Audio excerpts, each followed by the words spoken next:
koto bungelaki wana ezongisi biso na poème Botaïro d'Arzai kolinga mingi atiki biso tosi tobetela bino awa déjà bozoyoka komokusu alobi bayimbe toluka esika epai wapi oyo tobungela pamba te soki okata botai ndenge tozotambola bokomona ke tobunga nzela. Alors na wana nde naloba boye nali français, l'histoire ne saute pas, la rivière ne saute pas. L'histoire, comme la rivière, doit suivre son cours normal. La rivière ne saute pas, l'histoire ne saute pas. Si elle saute, si l'histoire saute, elle recommencera tôt ou tard par là où elle a sauté. C'est le cas. Nakanisi Botaïro dia ni depuis ayoka poème oyo kombo na mako na yebi soka atikala kokaneza soki amoninga kaka ezala na milulu ezala wapi l'histoire ne saute pas. Natikala koyoka Bushima Mjateka, c'était que l'histoire ne saute pas. Le roi qui mais qui était parce que na biso d'Africains bawa kate les morts ne sont pas morts. Bazali na Bibale na Zamba wapi bazali même ndio tozabwe bazana biso ami que papa kusu pas contredire ngai ekosala mate pamba te tozingami na mopepe mai mpe mabele esika wapi ntango totikaka nzoto ya mosulu tokoti mbala moko na mopepe mpe na mai bongo balozanga awa lokola boni mabele ya bakoko eyokana bandeko toza mpe na bainvité basusu toza na maître Carlos Mopili tokoliki ya boyebi ye maître Carlos bote mbote ndeko Lushima. Vous se présentez mon éclat. Ici, tango toyaka awa oyo eza lokola barza moni loso kinzonzi esika basage banotable bayaka oyo les sages raconte ngai naza parmi des jeunes oyo nazwa initiation accélérée autour ya mikolo. C'est pourquoi au Benga na siégé na ba grand notable panafricain le papa Koussou le papa dans ce sens-là. Donc nous sommes en même temps de ça la moussala ba pédagogue de la nation. Parce que c'est important. Mingi de tanga à l'université même na humanité oui ils ont malamu mais mingi ezali aussi insuffisant. À travers ba émission lokola la Congo histoire tozali na soit occasion pour ça nini kobakisa moi ba insuffisance oyo bozana yango na ba classe eyoka toza pena ndeko Jomas wana kombo babengelaka na monde na bango ba artiste parce que azali artiste musicien alanga nzembo Mr. Jomas ndeko Masamba wana kombo na Masamba Masaka Masaka mwana kwa beti libati lazima kwa zali wana ndeko Masaka mbote mbote mpanzi sango Lushima Njati. Ok. Alors donc tu suis pas wana uzakana alanga nzembe siku wana non mais nazali artiste musicien et nazali messager du peuple quoi. Donc naï a pour commémorer de la part de Bishop artiste mémoire ya mpaka autour perdre le papa patriarche Kizenga tina na buili pour ils aiment le tremplin quoi donc ces amis paragane de quoi autour ba bon ah sur les quitter ça pour rater une sorte on a fait les azara pour le Cameroun na mato ok bandiko tokolikia sikawa tokota na tobombela kibe tobana na une minute de silence mpona bandeko bayi batiki biso nakindele ntango nazokota abi papa Irode akei papa Kizenga akei papa ndai motombolaki azoka mouchoir apangwisi mai ya nyonso ete ya biso bandeko manso tokosala na mokili toyebaka esuka na biso enkwara mpo na nini kotia bandeko bakala mpo na nini kotongana mpo na nini kotrahir baninga mpo na nini kosala mabe mpo na nini koseka bato mpo na nini kotiola bato mpo na nini un jour tokozala sute tosala malamu tolingana mpe na bosolo bandeko une minute ya silence po tokanisa baye batiki biso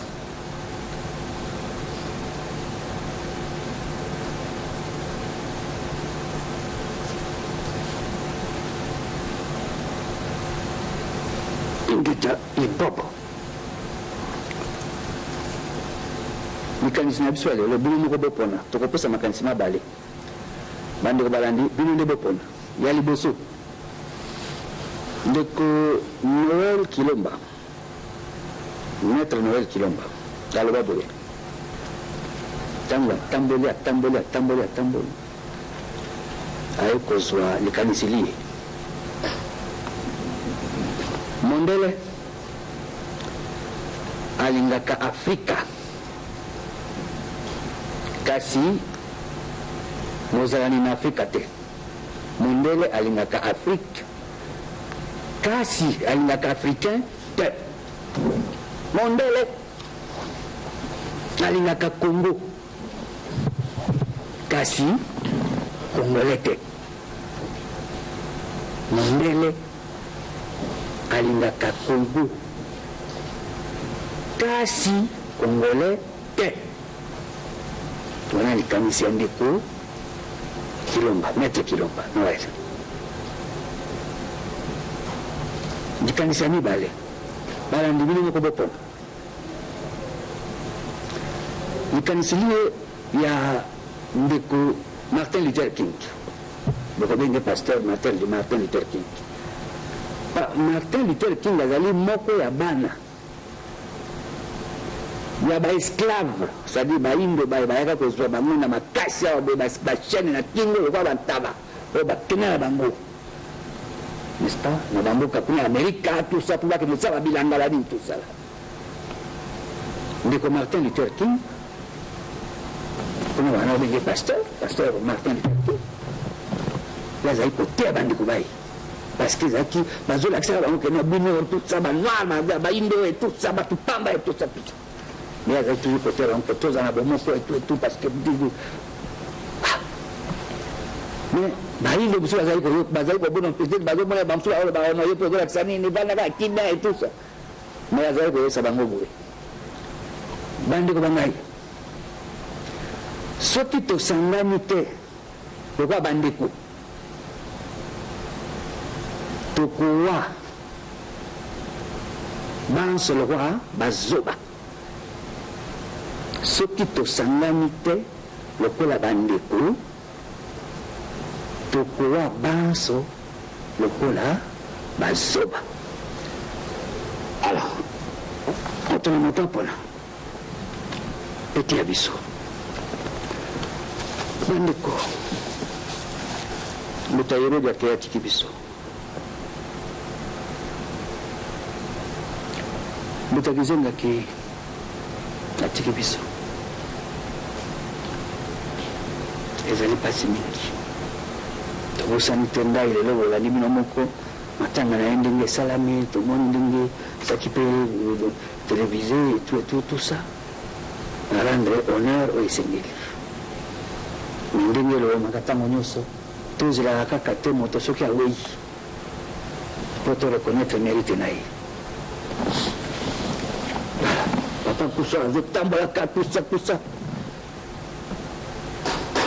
ndeko jo masi paya azobunda komona ti ndeko papa simanazoya nasasi mpona ti to mpona za taxi tout ça botala age na yabanda miziki na mbula nini voilà tozelaka te moto akufa mpo to reconnaître valeur mérite na ye. Alors bandeko na domaine politique toujours rendre hommage na bandeko bayi Mbuta Erudia, Mbuta Gizenga. Toko banda na elema liboso, boko mona ndenge nini moko ya bana na bango. 4e président. Le Rais Joseph Kabila Kabange. Kotala mokolo wana tango papa akomi kovanda kuna na bakotia badara kuna. Akende kotala ye kikuna bana ko bakati mo po lokwa papa azana komina makala po aza soki kuna na zamba soki wapi na kinkole soki wapi to na maru soki wapi tout ça na ko mate te yo moni o bi passe ni ba moni la yo o bi passe ni ba boti ba moni la ko bela tout ba 2 heures du matin fièvre bandi. Maman m'a mis 9 mois dans le bout. Le bébé, ce qui combien d'années? Au col, on a sa classe, tout ça. On laisse ça, on l'a ça, on tangue sa classe. Au beau là. Voilà. Colonna, le roi Joseph Kabila Kabange n'a pas habité. Ma gueule en côté là, Moutagizé. La gueule en côté là. Pour Colonna Ngao. Bimbi to lingi ya mwana. La maître Carlos va dire qu'on doit rendre visite. Na ba Funkusu, n'est-ce pas? Jomas va nous rendre visite. Na ba sage na biso parce que baza ba monument baza ba bibliothèque vivante. Tous les ratés ba oui, comme ko répéter. To comme Mbuta Erudia. Pero monde comme va telema ka nonga na ba mona Kabila ngai bebe tout ce que va sangana na bango na mboka. Mbuta Erudia va dire mwana na biso to ebi bota malamu tala bota yo mwana na zokosa ano haula makamatoro te la bota le malamu komuni importance ya kozala na basage na kati ya libota na kati ya mboka ata kominoko na bango elumba solo mekeba landa makambo mayo baza koloba même ata ozoloba français malamu te même ata charabia ne lobaka charabia mais landa bamoko oyo azolo okokanga ata message moko oyo azolo bandeko tokopropose bino kase ngulu ezali village esikoyo bakendaka koboma boko bapatriote nationaliste lumombiste parce que mindele toujours na esprit nango ya diviser pour régner ndenge bazolinga sikoyo badiviser le Rais Joseph Kabila Kabange, Félix Antoine Tshilombo Tshisekedi. Donc, on va s'embrasser à tout moment, on va solo là, tout ça, on va séquer ensemble, tout ça. Alors, ça, on a dit, oh boy, ah, ben impérialiste, à partir de là, la pomité. Et bien là, tu n'as l'air. Dans mon nom, tu as le boy. Baza na bamanevre makasi bazosala nde wana tozosenga bakongole bafungola miso makasi yango bozoma so bazomona boye wine basima na maboko wana donc président oyo alumwe atikeli ndeko na ye ebonga na kinya na masasi te makila te tout ça bango balingi bongo te po balingaka mpe bongo te po bango makanisi na bango ezalaki voilà mandoki elela makila esopana basusu balongwa na lombango basusu bakota mpo bango balingaka ntango nyonso basusu bake exil bamosusu bakoti bango bazala na kati lokola baarbitre ndika nde ntango ya lelo mokimbango na mabongisi oyo nyonso abongisaki indépendance politique ya Congo esengelaki ezwama na eleko oyo na 4e président nde bongo 4e président azwisi biso indépendance politique kolandela baprophétie mpe masakoli ya mpomoki mbango sikoyo tolingi tokota na indépendance économique esika ya likokisi ya mpomoki mbango alobela ete moto mundu akokoma mondele mondele akokoma moto mundu mpe moto mundu ntango akomiyeba kosala bengunduka oyo ekokamwisa mokili mobimba nde esika mondele sikoyo aza komona ete liwa na ye esi emonani alors na bongo alingi kotika biso te na lingomba na ye ebongi likambo kati mpeza aloba s'unir ou périr soki tosangani te tokomafi nde wana sikoyo bozomona lelo na ntango misika tokomi bandeko na kolika ete kongole nyonso azolanda biso na ngonga oyo akozwa bososoli monene ete kongo na epai euti tozwaki indépendance oyo mundele alingaki te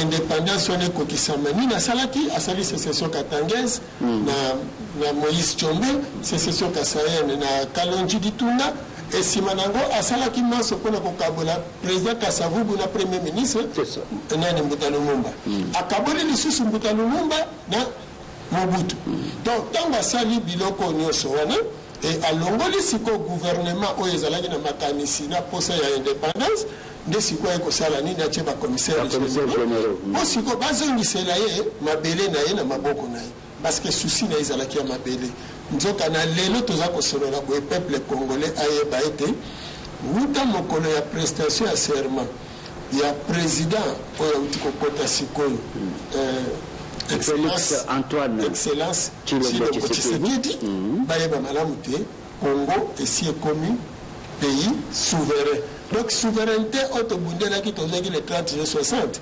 likokisi na yango alors bokomona eloko eyatire bino attention tozoya na sujet wana wana ezalaki na mwa parenthèse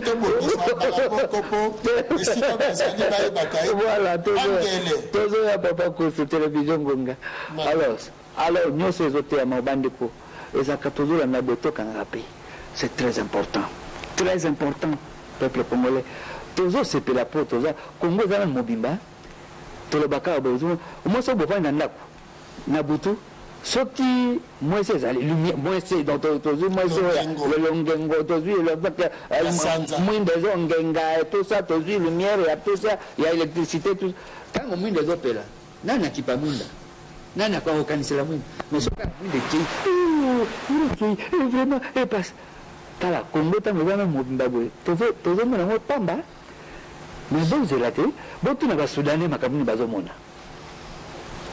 nde namonaki mokolo corée bacoréen ya nord na bacoréen ya sud ntango bakomosala neti babanda kozongana parce que bakataka bango kokata donc bakata kokata alors bamosusu baye kose retrouve donc ezaka ndeko na ngai tout ça mais bakabwana esala soki ba 20 ans ba 30 ans soki combien d'années et tout baleli ekomisa batuni bo wana akufa onani tout ça bwana na sute tout ça peuple congolais tango Congo ezana na mobimba boye tobundela yango etikalaka mobimba ndenge ezaki tozwa maele alors donc histoire ndenge papa uti kolona makambo ya basécession toujours divisé pour régner piller et tout ça donc après Kabila chez Gizenga tokozwa qui est Kabila n'est-ce pas pour koyoka extrait wana mpona ndeko alingaka akota mobimbi na kati ya libota et tout mais il a fallu la présence d'un sage Mutayirodia po azongisa bato na nzela n'est-ce pas bokoyoka ngo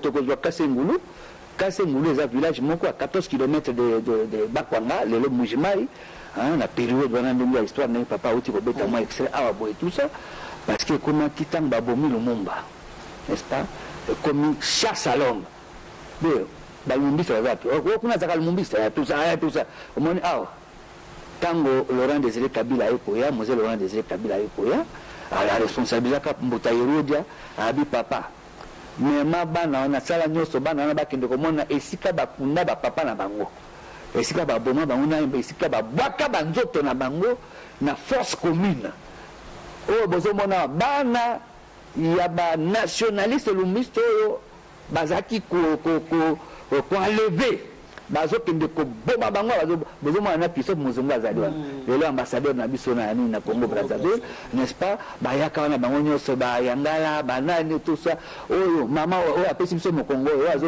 azozwa mabele wana, n'est-ce pas, leki abeti masikini parce que abeti masikini pour baboma papa na bango pour papa na bango azalaki premier gouverneur na province orientale, n'est-ce pas. Alors donc bayo wana tango batala tozwa ta mabele ya pambako esika bakunda bapapa na biso, voilà, n'est-ce pas, nde bozomona bazozwa moto na moto azomwa ndambo mabele po akanisaka papa abota ye po bakanisa bapapa na bango, n'est-ce pas. Alors eloko bango basengaka kaka ke monument ata monument moko esalama esika oyo ekozala esengo mingi. Bandeko biloko ya boye nde tolingi su te na Kongo na biso, biloko ya boye nde tolingi su te na mboka na biso, n'est-ce pas. Alors bon, comment on appelle en tout cas chaque fois, parce que le 15 février, n'est-ce pas, c'était juste en tout cas une année après l'assassinat de Lumumba, n'est-ce pas. Alors, donc c'était en 60, parce que Lumumba a été tué le 17 janvier 61. 61. Donc c'était le 15 janvier. Alors, tu as évité janvier na février, comment on voit sans amour comme pour la biso, pour la République démocratique du Congo, papa. Stop la miso. Stop la miso. Alors, dernièrement, bana ya baebawa, parce que mingi azali ko yebate ba mususu bazali parce que ba monye ba kena ba bango ezaki ba kutani na yo uti musala se pour appeler ba akena mela wapi tout ça. Alors, quand mozozo ngana tout ça. Ou bien non, bah invité quelque part tout ça, bien moi c'est pourquoi il y a bilinguiste tout ça, bokena et tout ça, bah occasion bah lever. Mais la commune on va comment ça là, bah tinda moi c'est pourquoi eh chérie, on dit tout ça yo moi na dis moi c'est boké bah là, on va ba OK pas ba kuluna ba ba stalo tout ça. Na ba ujana mususu ya tout ça. Alors donc bandeko tout ça là keba. Alors banana ba ikena kat na bango ba au ça donc bazaki papa peut-être aller voir bien ou bien kimaka ou bien papa quelque part et tout ça. Maintenant musée non se renseigner non na bango na quelque part na Kasai na Bakwanga kuna 14 km de Bakwanga na village wana. Heureusement papa wana chef du village wana tango ayepo baboma batu na village na ye akosandeni. Alors abeba likambote mais abenga mwana na zaka na mwana moko ya mobile abenga mwana wana abi papa yaka parce qu'un jour peut-être ngana koza soute makila ya moto soko bomi tabo robosa na elongi na ye mais soko bomi moto robosa na ka jamais elongi na ye. Alors peut-être un jour na ozalaka te, peut-être un jour peut-être ba famille ya bato tout ça oyo bandinga pour expliquer bango ya kotala mwana talaka siko heureusement pe tango musée aye tango responsabiliser mbuta yero de kenon lukaba na wana alobaki na taba mona poto toyoki ke to si toyebi siko esika bakunda ba papa na bango et tout ça nde ba yeko kende ti place wana mais esika ba yeko ndima penga solo que après témoignage ya mwana wana ya chef du village n'est-ce pas nde ba yeko ndima penga solo que non nzoka nde ba papa ya solo bazala sute ba boma bango pokaka bazaki ba nationaliste lumumbiste démocrate. Voilà. Makambo ya bande kunde tolingi su na mboka na biso te. Alors tolanga na bilili bongo topesa occasion na ndeko na biso ale la mbotamiser na to la biso nyonso parce que pour rendre hommage na ndenge na ye et puis après tokota na makambo ya ba comment on appelle ça encore aux États-Unis on a sanctions ciblées. On appelle ça sanctions ciblées. Sanctions ciblées contre nani? Contre président ex-président de l'Assemblée nationale Obé-Minakou, contre président Seni Corneille Nanga et son fils Katitima Norbert, contre le président de la Cour constitutionnelle Luamba. Merci beaucoup. Bandeko, tozoya. Parce que c'est un sujet d'actualité, et c'est un gelito fungola, miso. Miso, banso, ndenge, fumukusu, azo insisté dans l'annonce. Bandeko, toi, dans la première partie, il y a une émission à biso. Pour te rendre hommage, là-bas, nationaliste, te rendre hommage, là-bas, Neko Yorodia, Neko Gizenga, Antoine, ndenge batiki biso. mpasi mingi mais bandeko baerreur oyo tosala mpo histoire totanga yango mpo tokorrige baerreur oyo eleka tozongela yango so te tokolamuka mokolo nini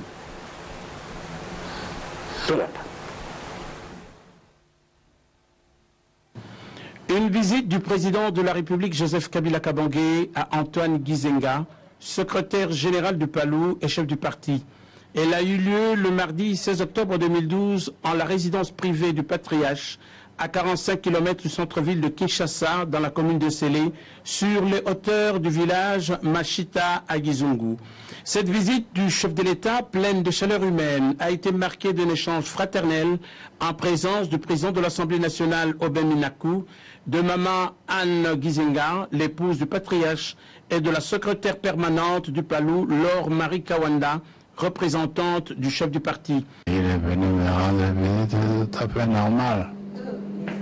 Depuis que je suis ici, on ne s'est pas vu. Ceci semble un peu comme je dis aux gens, vous restez là-bas tranquille avec votre ville. Moi je suis en forêt ici dans mon champ. Comme si on était séparés, non? Il est venu me rendre visite. Vous êtes content? Très content. Et comme je ferai aussi, si je trouve un moment libre, de me faire arriver chez lui. Après que la visite s'est terminée, le chef de l'État prit congé de son hôte et il est parti vers le centre-ville de Kinshasa. Je m'appelle Étienne Kabila Taratini, fils aîné biologique du général président de la République démocratique du Congo, feu Laurent Désiré Kabila. Quand il s'est pointé devant moi, j'ai dit, toi tu te dis être fils de Mzé, regarde tes oreilles. Parce qu'il avait des oreilles vraiment en machin de Saint-Galmier, n'est-ce pas? Et j'ai dit, toi tu ne peux pas être le fils de Mzé, regarde tes oreilles. Donc, de même qu'en regardant Joseph, on ne peut pas douter que c'est le fils de Mzé, lui, la première impression, c'est moi, tu n'es pas le fils de Mzé. S'il veut absolument faire partie de notre famille, je ne refuse personne. Bon, s'il est notre sang, je ne peux pas le refuser, mais il ne l'est pas.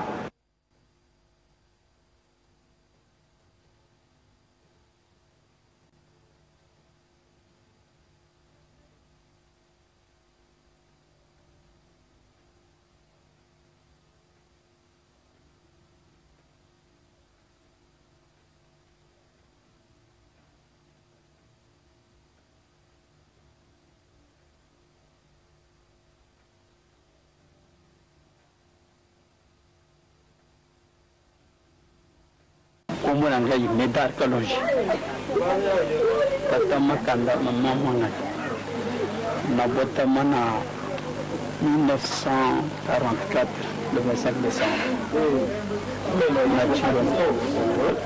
bon tango bi presela bitu mbesi alonje tikali na état autonome mais awa tata na ngai azalaki chef au village. Parce que comme ma bateau, awa, qui mouille le boulot, exact 4 mètres sur 4 mètres. Profondeur, vous avez 6 mètres, bien 5 mètres 5. Bon, on a une tata, on a comme un mot, le père tata. Zaki soki le peu baillé, ban alula, bakazari wakalonji, ba munkamba ya Tanzania.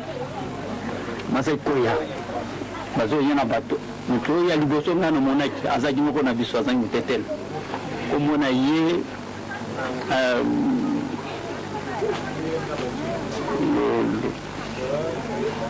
tula soki lo tula noko na biso babomaki ye awa mutel boso obomona bazaki koya na bato oyo bakomoyi bakangisi ye si makamati lamba ya mungu la kangi na mungu azo samba kanga ni singa pena ilamba na yesu quand on s'habitue s'il y a comme ko pese raison la besoin mango pour na nini na sali nini mais azo samba bon bango ba sai ko yoka te nde ba si na se azaki na Manzete moko boyi chevron ezaki à peu près 1 mètre le bazaki kotuta bango ntango bakomaki na son excellence Muzungu bazaki ye Muzungu Jean-Jacques je crois Lumbala bazaki na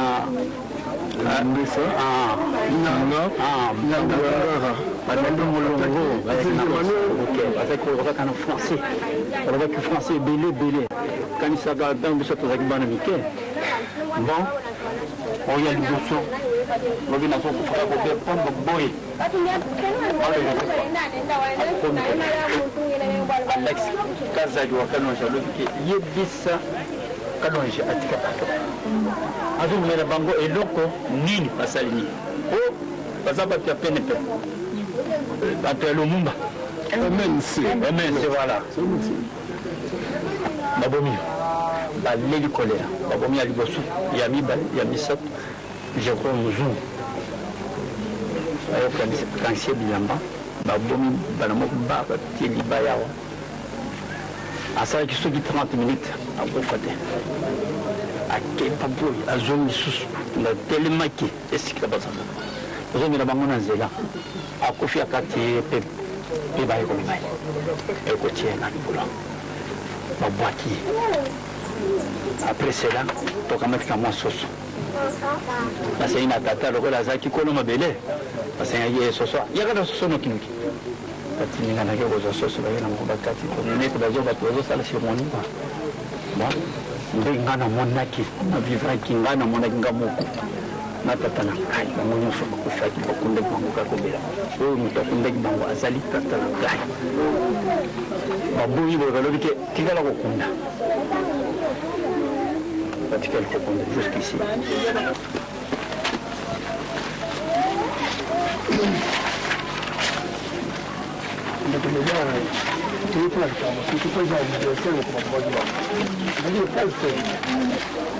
exactement. C'est qui dimanche.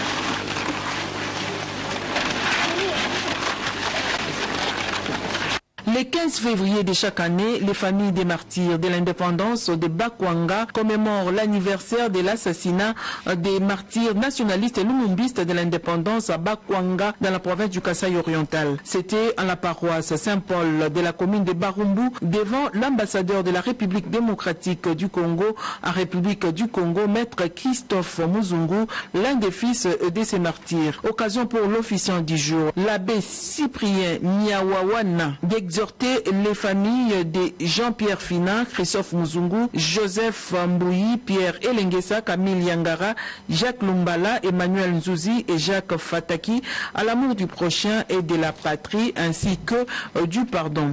58 ans, a-t-il ajouté, c'est aussi une pensée pieuse aux martyrs de l'indépendance ayant lutté aux côtés de Patrice Emery Lumumba pour notre souveraineté. Ils ont respecté les processus de la démocratie en organisant les élections en 1960. Les familles des martyrs continuent de se souvenir de leur lutte. Les dignes fils du pays qui se sont distingués par leur courage au profit de la nation congolaise. Pour les familles biologiques des dits martyrs, ici représentées par Émilie Ngoï Muzungu, l'État congolais doit prendre ses responsabilités car la faute était commise par les gouvernements de l'époque. L'État étant une continuité, rendre hommage à ces martyrs est une nécessité impérieuse pour immortaliser davantage ceux qui se sont sacrifiés pour le Congo.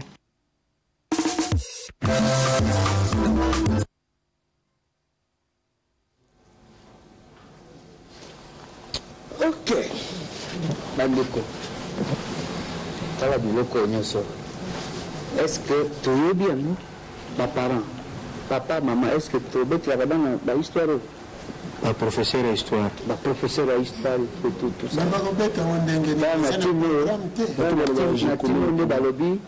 Tu as adapté l'éducation nationale na ba réalité na biso.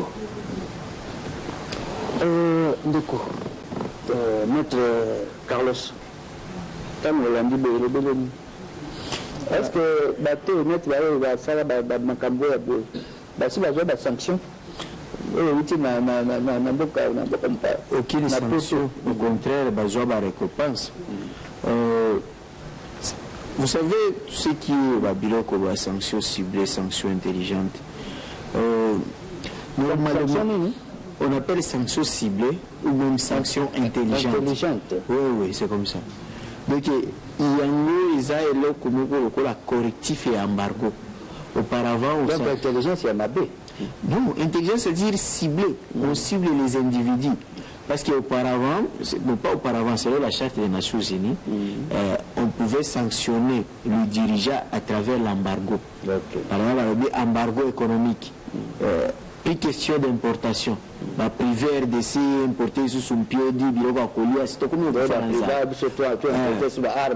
voilà. Mais bien, comme on a dit, et l'autre, on a pesé, et ça a très efficace, parce que ça touche la population, mais les dirigeants, bah, ça tranquille. Mais bah, changer la méthode, et comme chaque État a concevoir ce qu'on appelle des sanctions politiques, qu'on appelle sanctions ciblées, bah, cibler les individus. Mais ça a donné des effets, par exemple, avec Charles Taylor dans certains pays. Mais ici, le problème que ça choque, c'est que non seulement ces sanctions sont répétées illégales, mais et comme il y a le prétexte pour justifier l'impérialisme ou l'hégémonie, il y a battu Kanda Mokoboé, va frapper. Par exemple, d'abord, ce que tu as l'image, ça passe. Il n'y a pas eu d'enquête. Si Bakoufi kana bakwanga la Kasai.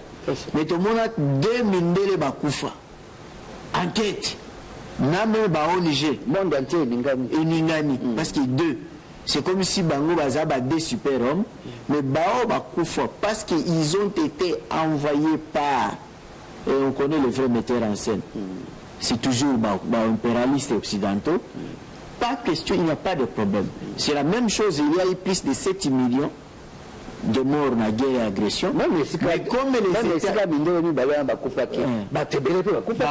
Parce que c'était une période où évidemment.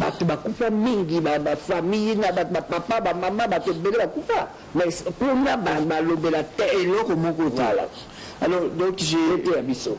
Été à vraiment Bissau. Mikambozo peut ça passe, c'est quoi? Tala par exemple, Ndekobe Minako. Mabe Nini Asali. Loi et a révisé à code minier. C'était déjà prévu que 10 ans après San City, va réviser en. Mais c'est la volonté à peuple congolais. Ils ont ça la pression. Et puis à Moukouzi Mboka, président Joseph Kabila à l'époque. N'a pas député pour tous voter bino amélioration des conditions sociales et athées. Bon, bah parlementaire va le représentation à peuple. N'a président de la République a élu dans suffrage universel direct. Bah le bidon Tobi Missa code minier oyo mine à Congo et à la profitable na peuple congolais. Et ça c'est là partout. Vous êtes à Dubaï, aux Émirats Arabes Unis, pétrole, ils ont construit Koweït, Qatar, et puis qui sont là? C'est toujours les Occidentaux. Même la Libye, n'a pétrole.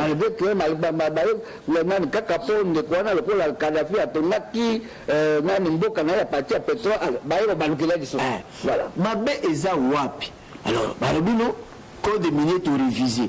Babanda, Bakotinda, Bémissaire, qu'on a intimider le bureau et l'Assemblée nationale, mais honorable Obemina Koualobi, non, je ne peux pas le faire. Nakobi Misaloa. Et qu'il y a la présidence, Babandi Soukotim dans la téléphone. Oh, pourquoi au Kiko Fanda Koumela sous le pouvoir était le troisième mandat. Troisième mandat, donc on appuie. Il y a tel lobby, Bino Bozawa, tu as le Kouta, Bozaro, Banganga, Marabout. Pouvoir et où tu as quand même ma belle, il y a peuple. Pouvoir et la sécuriser, ma peuple. Et c'est vrai. Parce que les autres moni, na candidat au bango bawane ko soutenir, ils lui ont donné tous les médias à gagner. Les lots ba comme le bamakambo à corruption, ba frapper Seni. Seni, c'est la Seni au EPC alternance. Candidat il y a opposition né à remplacer à gagner candidat ya majorité présidentielle. Bolobio balie Kanyak.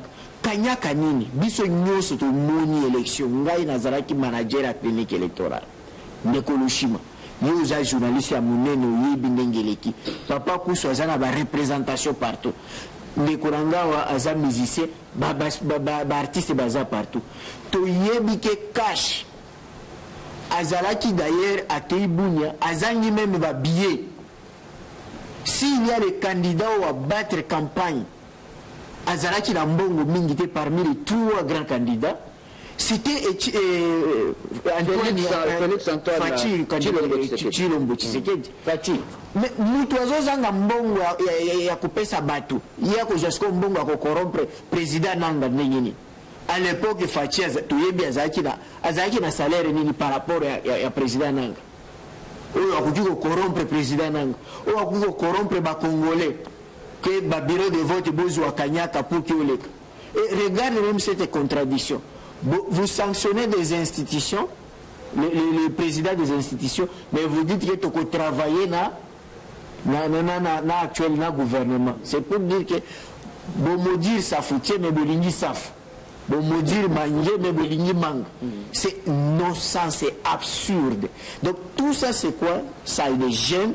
Parce que bakosa mokili mobimba ke bangonde bapesa ka pouvoir oyo ali ko bilika mbangote et pose au pouvoir il faut que ne ko pas mindele pose alors que le monde entier ko comprendre que parce que ba ko signer mokonzi ya sika na accord à Genève balobi soki o respecter accord ote na occultisme na biso te o signer mort politique na yo mais bandeko Félix Tshisekedi nande konaye kamere ba se retirer après ko prier nzamba l'action en tete wana zanzela te to anda nzela oyo papa ala kisaka yo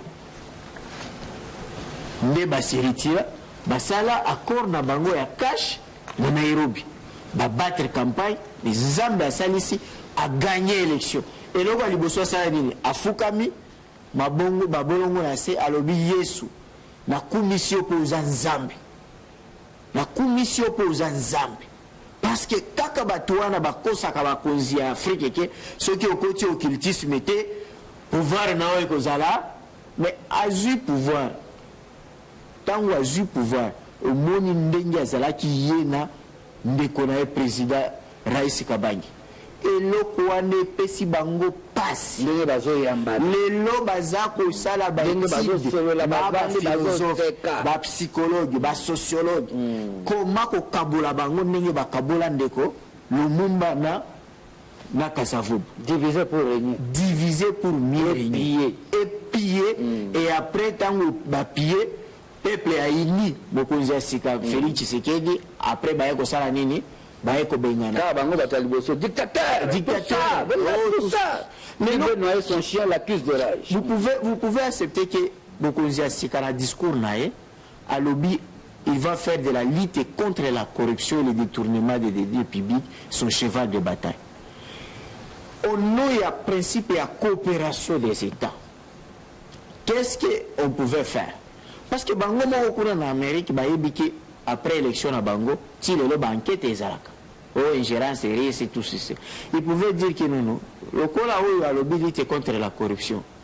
Par coopération, nous pouvons donner les moyens dans les services, par exemple, judiciaires et enquêtes et tout ça, pour que tu travailles ensemble. La raison de tata okubenga batu wana ba kokota makambo ya mboka na biso o Amérique yokende kokota.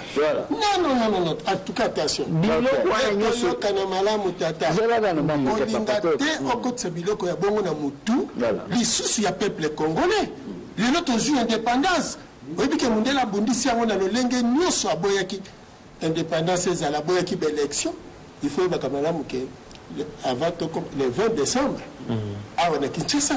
ezalaki mobulu mpona le 23 balingaki basakaje babiro ya bavoti nyonso intervention parce que faut boyebaka malamu mboka eza mboka mfumu kimbangu président Kabila akumbi biso na kombo ya mfumu kimbangu alobaki nous ne sommes pas n'importe quel peuple nous sommes les descendants de mfumu kimbangu ya Kimpavita Mbuta Lumumba Mzee Kabila et si kawana faut bola musa peuple congolais malamu ete kobanda 1921 mfumu kimbangu abunda ayaka po ya ko libérer biso spirituellement politiquement et économiquement siko azaki komema biso tina indépendance donc président Kabila alongi mindele na kombo ya mfumu kimbangu alongi bango et le 24 prestation de serment biso na mindele basigna d'accord boye bien malamu le 24 décembre d'abord le 30 juin 1960 mindele signa accord entre Belgique na Congo. Belgique a reconnaître que Congo est comme pays souverain et aux intellectuels autant français souveraineté linkoloba aux dépendre de sous na mututé et le 20 décembre là to kende ki na ambassade ya Belgique pendant ko yebisa ba belge que ingérence na Congo est si là et sous kataka na respect ya souveraineté le 20 décembre 2018 ok avant le 24 décembre avant le 24 j'ai la prestation avant le 24 janvier le 24 décembre parce que l'élection est prévue le 23 alors prolongation et ça là qui le 30 mais faciliter si cohabitation parce que sans réconciliation l'élection n'est que la nil et puis n'est que dans sens mais ça là que le 21 président Asseni avant d'ici na opposition majorité batubaso a ebisi bango que en tout cas bon dimato prolongé l'élection ti le 30 décembre donc qu'on vanda na bomoko wana o esala ki siko ke batubaso bandimi siko bakokende na l'élection alors tant qu'organiser l'élection sans un likuta un franc 1 euro, 1 dollar, il y a impérialiste, voilà. Donc l'impérialiste va perdre déjà Congo. Dengue toujours le baboué. Bazane sengote. Bazane bango kanda. Atamukete. Bango bango balingaka po biso to sale loko. Il faut abolo bakino soki mo so to sale yango kasi po ko basali si biso la mindele. Et puis balobi bango babi la main qui donne. C'est celle qui dirige. C'est celle qui domine. Et puis si ko bongi malam to la musa peuple congolais makani si malam parce que na ngonga oyo bo tuko lobelo ko moko ate kaka bango bazo modire safutie bazondi masafu il faut boye ba makanisi nini bazana yango parce que lelo bavandaki na IDPS ko banda 90 batamboli ti papa Tshisekedi akei accord ya nini ya Mongale Makuna na Edem Kodjo ya cité Union africaine baboye kiango alors qu'il n'y a que la réconciliation babendi yango na Senko kune pa na bango na centre interdiocésain eza ko Kabola bango balobaki premier ministre abimela en opposition Senko mutalo babo babimisi Sami Badibanga baboyi babimisi Bruno Tshibala baboyi bango balobi pona bango il faut kaka son excellence Tshilombo Tshisekedi bakenda na testament soi-disant papa Tshisekedi mutatika testament wana bakenda ngo epai ya président Uteko Bima président Kabila balobi kete tata na ye alobaki yende bon sikoyo muto bino bolobaki yende candidat na bino ye wana lelo oliekuta comme premier ministre abimi président de la république lokola mindele bayebi ke muto na zo dépendre na bango te babaluki catholique pe abaluki. Alors, il faut que le peuple congolais makanisi yako yebisa pe bandeko fayulu ete soki pe ezalaki bino bozwi un franc na bango te soki pe ezalaki Moïse Katumbi azwi un franc na bango te bakobalukela ye kaka.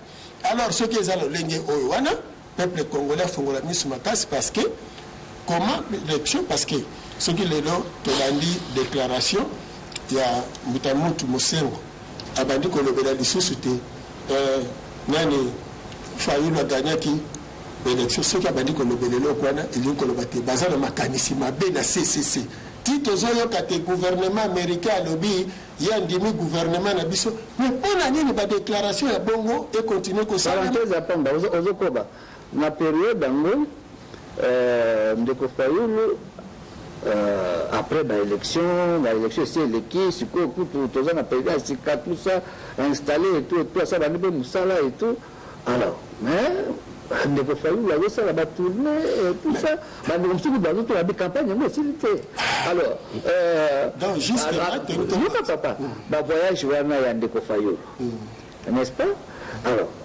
suivi na ba sanction ciblée et intelligente on appelle sanctions ciblées, synonyme en sanctions intelligentes.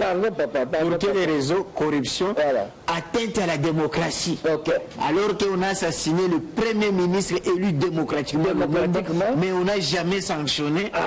Voilà le problème. Donc, intelligemment. On n'a jamais sanctionné intelligemment. Entre guillemets. Alors, donc, Ndeko Fayulu avait tourné librement. Alors, tourner wana bandeko botuna na ba tourner quand même on a pu la population de tout ça ça coûte combien par voyage botuna ça coûte combien alors ceux qui ne va financer non on va financer pepe na nini wana biso na sozo tuna ba papa la biso alors et puis au même moment et comme tout ça on a sanctions ciblées et intelligentes contre Ndeko alors il y a Misato bon tu peux relever le moment important Buta Mosengo papa Mosengo il y a le sousou ayoka makali sousou te ayoka makali sousou te mais alors nous sommes complot moko eza quelque part donc balingi sikoyo baza kodistraire ezalaka toujours oui ezali méthode libela ndenge ezosalebela ce qui veut dire ntango banation wana baétat wana ezosala badéclaration ke tozali pour pouvoir en place bacomplot ezokende kosalema bango bazokende kokotisa eloko mosusu na peuple parce que tant que nous côté le connaît pas peuple qui était voilà makambo élection na messilité makambo boye balobino et bino bo sala coup d'état électoral donc ba rope ba na préparation ba sala ba coup d'état na ba il faut élection fait ça dans 6 mois est-ce que ça a le sens parce que ceux qui les l'autre vie nani Buta Mosengo église oyayi était ya Kabolingo ce qui était ya Kabolingo tokoli qui a été ba congolais si tu vends des Kenya parce que l'élection c'est l'équipe, président Mobimbasi a bimé, a un programme, oh bango ba yebi demandé ça pour 5 ans. Est-ce que Congo dans 5 ans aussi là? On a mis te ba yebi sa bandeko, oyo bazwa kite ko lo bana bango te peuple a pour sa développement, peuple a pour sa évolution. Alors, on a pour ça Kenya. Gratuité de l'enseignement. Na bana oyo ba komo tekela bana na ba collège na ba lycée. Commerce ici la kuna. Bana baba ndotanga na école conventionnée comme na tanga cardinal Malula ya Sonam. Que moi no yeba pesi ba livre. Mais bien otanga na école catholique. Voilà. Ba livre zayi gratuit. Moni makambo wana nyoso yebi mayele osalaka na CCC ya batu wana te.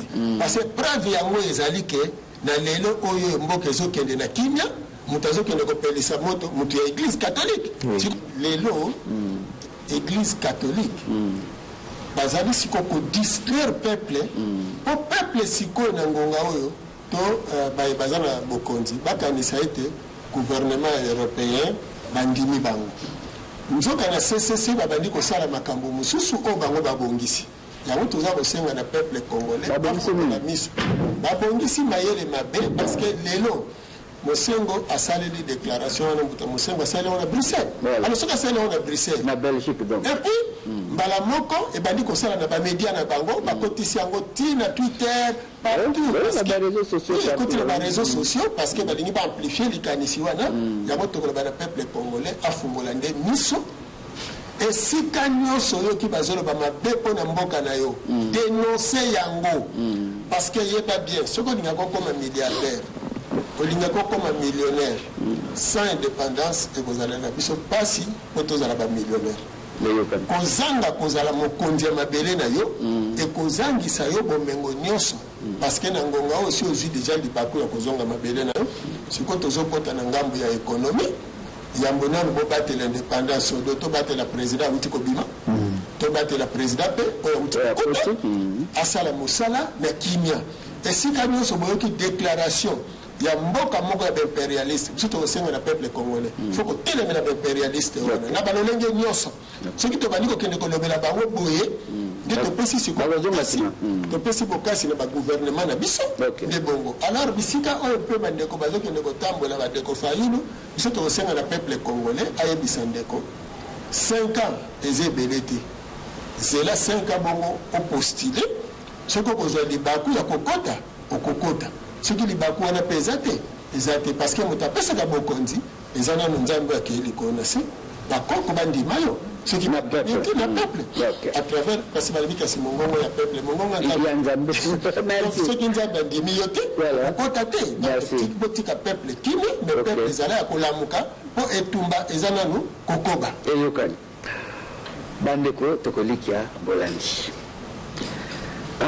mboka na biso mokomi tobanda kimia nzambe eske mabende asalaki mpo ndenge bamisusu toyokaka bandeko mosusu alobaka wana ntango nzambe azali kokabola bomengo sadi akaboli sikoyo manso mayima atikalaki aye kosopango na kongo nde elukela biso la plus belle fille du monde lokola toza na bomengo koleka mokili mobimba tokozala kimia te kimia na biso mpe ezali soki biso moko totelemi mpona kobatela mabele mais Moïse Kabila aloba na biso bokozala jamais na kimia il faut bozala kaka vigilant ya kotelema bana ya solo eza na marocain moko ayebisanga ntango tobembukaka na Maroc kuna ezali na Marrakech aloba na ngai abi baimpérialiste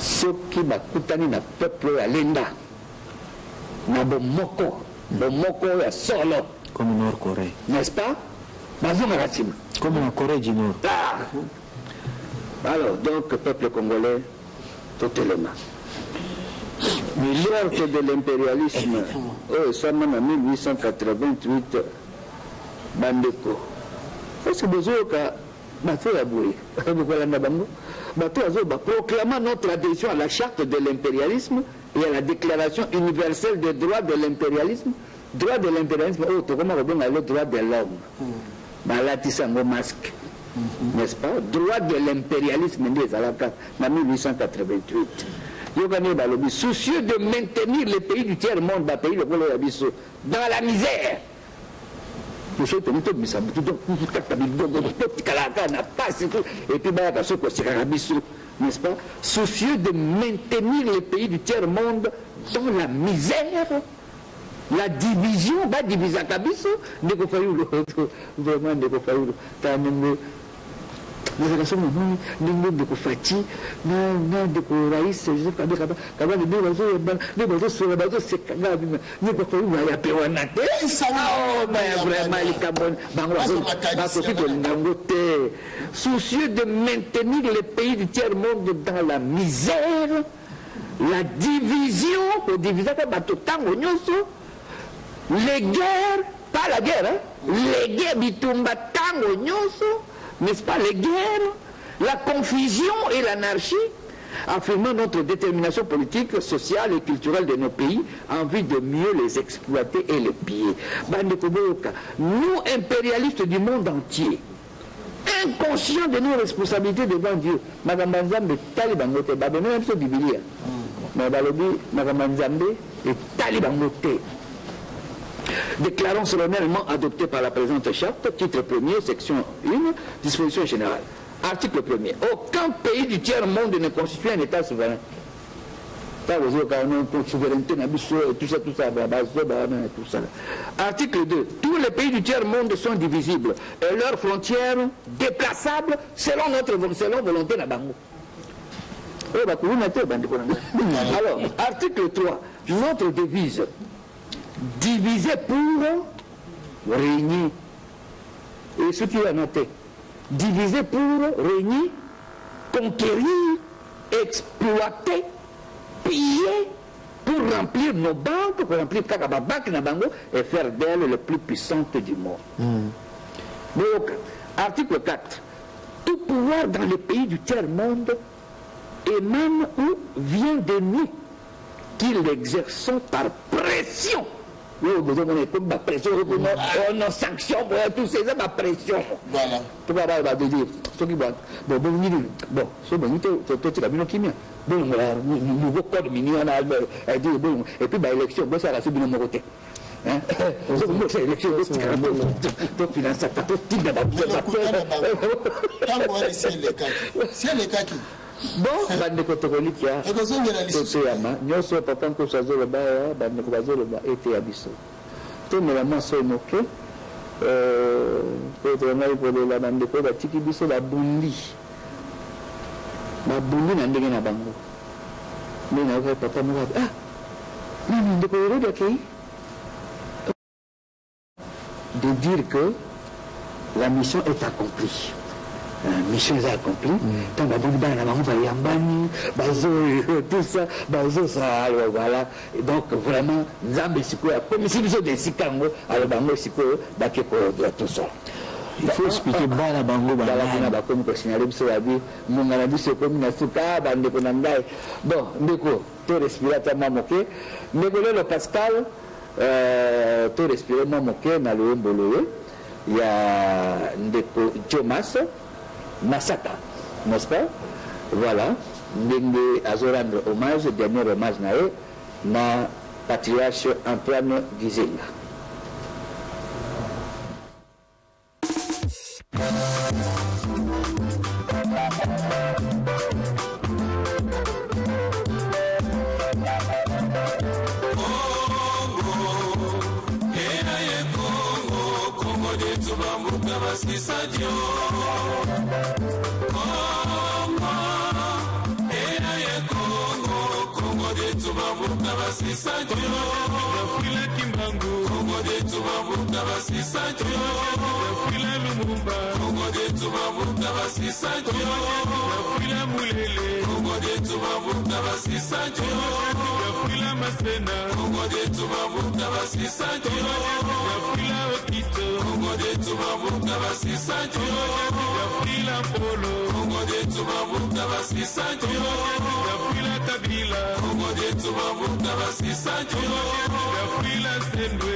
Politicien, oh, et baka, et pas, et boko, sangalaka.